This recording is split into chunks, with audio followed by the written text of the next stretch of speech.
These are the words that etch themselves into minds of sports fans, forever immortalized by a teammate who, with passion and conviction, spoke out against a growing trend of disrespect toward defensive players. Bart Scott, a former NFL linebacker known for his fiery demeanor, expressed his frustration in no uncertain terms, leaving no room for doubt. Defensive players are being sidelined, overshadowed by the offensive juggernauts that steal the spotlight. In a heated moment, Scott went off on a rant that exposed the underlying issues plaguing the league. His words resounded with truth and an urgent call for change, something that has been long overdue. At the core of his outburst was a message of fairness, a plea for recognition and respect for the defensive side of the game. The conversation quickly turned to Joe Burrow, the quarterback for the Cincinnati Bengals, whom Scott took to task for his apparent disregard for the team's defensive stalwart, Trey Hendrickson. Scott didn't mince words, criticizing Burrow for praising his offensive teammates while seemingly ignoring the contributions of his defensive line. He went as far as questioning Burrow's decision-making when it came to the Bengals' financial priorities. According to Scott, it was an insult to Hendrickson, a player who not only put up 17.5 sacks in the previous season, but who also accumulated 57 sacks over the past 4 years. Despite his stellar production, Hendrickson finds himself 55th in terms of salary among defensive players, which Scott rightfully deemed disrespectful. The juxtaposition of paying Burrow and the team's second receiver before Hendrickson raised eyebrows. In Scott's view, it was a glaring mistake, one that mirrored a past Bengals misstep, when key players like Chad Johnson and Carson Palmer failed to find success due to similar mismanagement. The Bengals' struggle to balance offense and defense was evident, and Scott feared they were headed down the same road of mediocrity. But as the debate raged on, Scott's frustration didn't end with Burrow.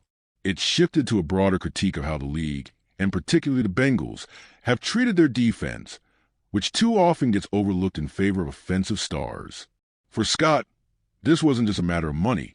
It was about the essence of football, the disrespect toward defensive players, particularly the ones like Hendrickson who consistently deliver, was something that had to be addressed. He laid down the gauntlet. The Bengals could only go so far if they continued to neglect their defense.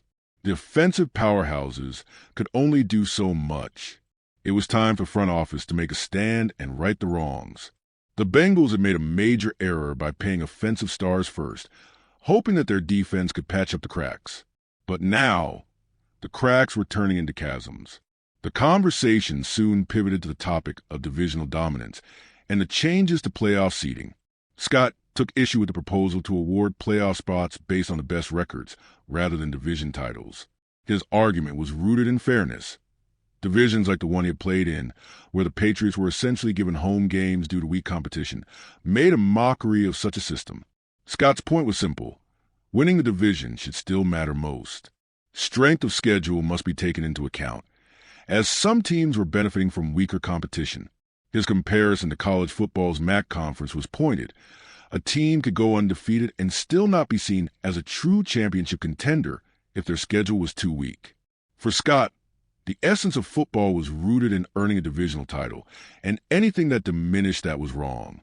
However, his sentiments became more heated when the conversation turned to the infamous tush-push, the play made famous by the Philadelphia Eagles, where a quarterback is pushing behind to gain extra yards. Scott, ever the defensive player, saw the unfair advantage it granted the offense. He likened it to a rigged tug-of-war, where one side had more players and better equipment. If the defense was given the same ability to push, he argued, the game would feel more balanced. He couldn't comprehend why this loophole wasn't being addressed, especially when defensive players had no similar recourse. His stance was firm. Offensive players were being given too much leverage, and it wasn't just about stopping a play. It was about creating a level playing field. Scott's fiery speech found an echo in fellow analysts who shared his frustrations. As the discussion went deeper into the mechanics of the game, the issue of fairness continued to resurface. It wasn't just about whether the Eagles should continue to use the tush-push. It was about whether the rules were truly fair for both sides of the ball. The underlying tension between offense and defense had never been more apparent, and Scott's words were a clear call for the NFL to rethink how it viewed the contributions of each side. There was no doubt in his mind. Defensive players, and particularly defensive linemen like Hendrickson, deserve better. As the discussion turned to trade rumors and contract negotiations, it became clear that the Bengals were facing a tough decision. Trey Hendrickson, a player who had consistently performed at an elite level, was looking for the kind of recognition that came with financial compensation. His 35 sacks over the last 2 years proved he was one of the league's premier pass rushers, but despite his dominance, the Bengals seemed unwilling to meet his demands. Hendrickson's future with the team hung in the balance, with reports indicating that talks between the player and team had stalled. The Bengals' hesitation to sign Hendrickson was seen by many as a reflection of the franchise's inability to prioritize defense. While they had no issue locking down offensive stars like Jamar Chase and T. Higgins, the same wasn't true for their defensive assets. Scott, with his wealth of experience, saw this as a critical misstep. He understood the value of a strong defense, especially one led by a player like Hendrickson, and he knew the Bengals' window for success could be closing if they didn't make the right moves. As the offseason progressed, the Bengals continued to explore trade options for Hendrickson, but no deal had been finalized. The player's leverage had only increased, especially with the rising salary demands for top-tier pass rushers across the league. Scott warned that if the Bengals didn't pay Hendrickson, they could be setting themselves up for another failed season. The team had an opportunity to solidify its defense, but it was clear that the front office had to act quickly before Hendrickson's price tag reached an unsustainable level. At the heart of the conversation was a simple truth. You can't win championships without a solid defense. The Bengals had the pieces in place on offense, but without a defense capable of standing tall in the postseason, they would struggle to make the next leap. The question remained, would they prioritize defense before it was too late?